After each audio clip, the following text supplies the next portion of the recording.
For today's video guys, magluto taog manok. Lechon di kwaling manok. Oh. Una na kong gibuhat is gihugasan ako ang manok. Dayon, gi-prepare na ako or gi-mix na ako ang mga sahog.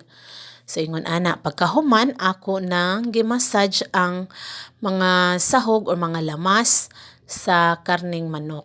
Ingon ana. So atong i-massage para manuot ang timpla sa laman sa manok. So ingon ana no.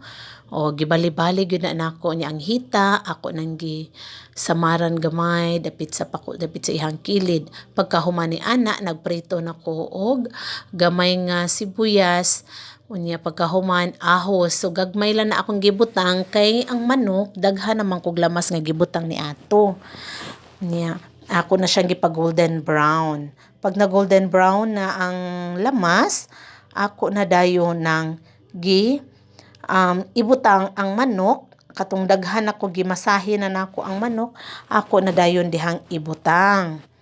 Sama ana pagkahuman, butangan na nako siya sauce, ngiyang gipaibabaw nako ang mga lamas. Pagkaman akong takpan. While ako na siyang gitakpan, akong gipanghugasan ang akong isagol sa ako ang juice kay mag-juice adta. So samtang nahugasan to, ako sang pagalilion ang manok sama ni ana. Ang sauce ako yung i-make sure nga ang tanan niyang parte sa manok ako yung butangan sa sauce. Na then akong gibali.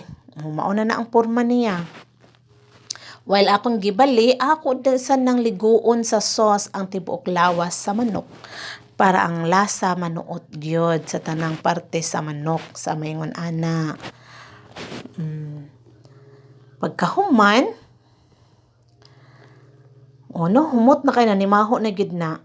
So pagkahuman ana ako na dayong giandam no akong gidukdok ang kalabo kay ang juice ana moy akong isagol sa juice sa mga bata. Ipasagol na ako sa kalamansi nga tang. O kana sa may nana, muna na akong ibutang sa pitchel. Mauna ang juice, oregano juice, no? Ibutang na nako sa pitchel. Pagkahuman ana, ang lemon na sad may akong gi-squeeze. Pagkahuman akong squeeze ana, ako dayong kuhaon ang mga liso para di na mabawag tutho ang mga bata.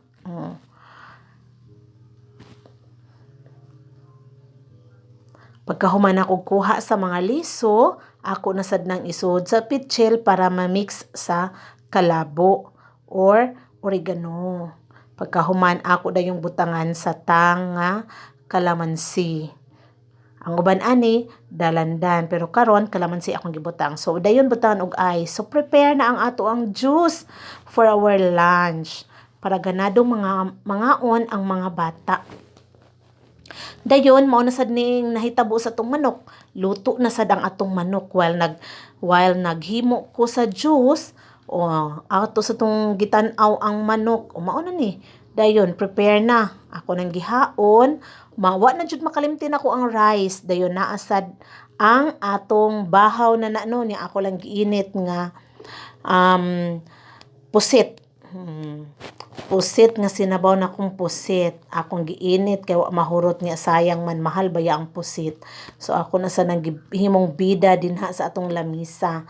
So karon maniudto na ta kay ready naman ang atong pagkaon. So mao na ni ang atong lechon de kwaling manok with rice and recycle nga nukos.